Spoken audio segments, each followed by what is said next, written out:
Imagine buying your kid a toy only to find the batteries aren't included, or buying furniture but it's missing the tools to build it. Frustrating, right? Now imagine that exact same feeling, but you're paying way more. That is what buying business software usually feels like: fragmented, disconnected, and incredibly expensive. Odoo completely changes that. Odoo is a complete, fully integrated business suite where all your apps actually talk to each other. We're talking automated lead routing for your sales team, seamless AI integration, and an intuitive point-and-click website builder. It's everything your business needs to scale, saving you time, headaches, and money. Stop piecing your software together. Go to odoo.com. That's ODOO.com to learn more. This is Embrace Your Inner Boldness, a podcast about remembering who you were before the world told you who to be. I'm Melissa Henning Frank, coach, guide, and founder of Becoming Bold. I help you strip away the conditioning, reclaim your voice, and rise into the power that's always been yours. Let's get right to it. Hey, thanks for tuning in. Welcome back, or welcome if this is your first time here. If you listened to part 1, you heard me talk to the leaders about how behavior is a language and what it looks like to get curious about the people on their team instead of just managing the symptoms. This episode is for you, the employee, the person who's been showing up, maybe not perfectly, maybe in ways that haven't always looked great from the outside, but who's trying to communicate something that you haven't quite been able to say out loud yet. This one is for the person who went quiet and hoped somebody would notice, or the one who started going through the motions because it felt safer than caring, or the one who's been running on fumes and holding it together just barely and wondering if anybody can tell. I see you, and this episode is about helping you understand what's been happening and what you can do with it. So let's start here.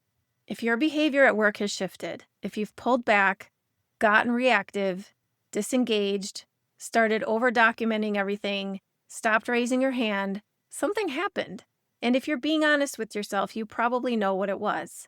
Maybe it was a moment where you were vulnerable and it wasn't received well. Maybe it was feedback delivered in a way that felt like an attack. Maybe it was a decision that was made without you, about you. Maybe it was 100 small things that added up to one loud message. You're not as safe here as you thought. And so your nervous system, your very wise, very protective nervous system, started making adjustments. Pull back a little, protect yourself. Don't give too much, stay under the radar. The problem is that those adjustments often look from the outside like attitude, like disengagement, like someone who doesn't care or doesn't want to grow. And if nobody in your environment is curious enough to ask what's actually going on, you can end up in a performance conversation about the symptom while the actual wound never gets healed. I want to say something out loud that doesn't get talked about enough. There is grief in being unseen at work. Not necessarily cry or desk kind of grief, though sometimes it is that. Just the quiet grief of showing up, doing your best, being someone with a full interior life and real stakes and genuine investment, and having none of that register to the people around you. When you care about your work, really care, and something goes sideways, that's a loss. It might be loss of trust or belief in the leadership or hope that things are going to get better. It might be the loss of the version of yourself that used to feel excited to come in on Monday. And like any grief, if you don't have a place to put it, it comes out when you least expect it to. In the sharpness that you didn't mean, in the effort that you're not bringing, in the way you've started counting down to 5 p.m. in a job you used to love. It doesn't mean that something is terribly wrong with you, but it could mean that you're grieving. And those look different, even though from the outside they can look the same. So here's where I want to bring in something I work with a lot in my coaching. The idea that we each have a natural way of handling conflict and stress. And when you're under pressure, we default to it hard. Some of us go quiet and avoid. Some of us come out swinging. Some of us accommodate and shrink ourselves to keep the peace. Some of us dig in and go rigid. And most of us, if we're being honest, do different things in different environments depending on how safe we feel. So the question worth asking yourself is this: What's my default when I don't feel seen or safe? And is that default actually serving me right now, or is it keeping me stuck?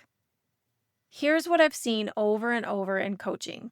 The behavior that's protecting you might also be the behavior that is keeping you invisible. The silence that feels safe might be the thing standing between you and the conversation that could actually change something. The disengagement that feels like self-protection might be the thing that your leader is reading as she doesn't care anymore. That doesn't mean that you owe anyone your vulnerability in an unsafe environment. It means it's worth getting clear on what you're doing and why, so you can make choices from a place of intention instead of just reaction.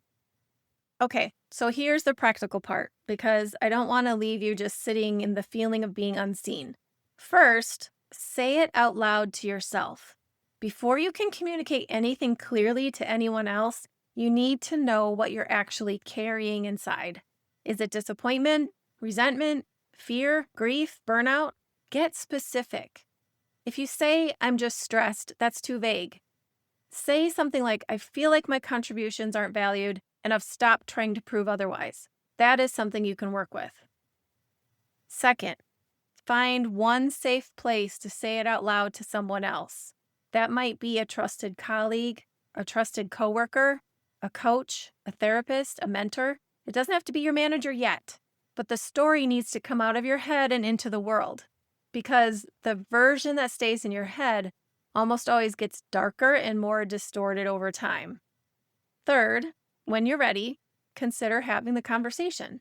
I know that feels risky, and it is a little risky, but consider what staying silent is costing you. If the behavior you've been living in isn't sustainable, and chronic disengagement is not sustainable, chronic reactivity isn't sustainable, then something has to give. And you get more agency over what that is when you're the one who calls it out first. And you don't have to lead with, here's everything that hurt me. You don't have to dump it out like that. You can start with, I want to talk about how things have been going because I feel like I haven't been showing up the way I want to, and I'd like to change that. That is a true door opener. It puts you in the driver's seat without making it a confrontation. And fourth, this one is for the long game. Start thinking about what you need from a work environment to actually thrive. Because if the answer to that question is consistently not available where you are, that's information too, and you might need to make a choice. Not every environment can become what you need, and sometimes the most honest conversation you can have is with yourself and about whether this is the place for you or not. I want to close with this because I really think it matters. The version of you that's been showing up lately, withdrawn, reactive, going through the motions, whatever it is, that's not the whole story of who you are. That's what a person looks like when they're trying to survive in an environment that isn't meeting them where they are. You're allowed to have been struggling. You're allowed to not have handled it perfectly. You're allowed to be the person who went quiet or came in hot and stopped trying as hard, and also be someone who gets to decide to do something different now. Behavior is a language, and you get to choose, starting today, what yours communicates to other people. If this episode hit close to home, I really want to hear from you. Come find me on the socials or send me a message. Let me know what part resonated with you. And if you have a leader in your life who you think needs part 1, send it to them, not as a hint, but as a gift. Because the leaders who are willing to ask better questions are the ones worth investing in. And until next time, please be kind to your mind. That's it for today's episode of Embrace Your Inner Boldness. If this stirred something in you, don't let it fade. Screenshot this episode, tag me at Becoming Bold LLC, and share it with someone else who's ready to rise. And hey, if you haven't already, take a second to subscribe, rate, and review the show. That's how we spread the boldness and keep this movement growing. Whatever came up for you today, feel the fear and do it anyway. You don't need to wait for perfect timing or permission. You are powerful. You are ready. And remember, the only limit to your boldness is the one you set for yourself. Until next time, stay bold, stay curious, and keep becoming you.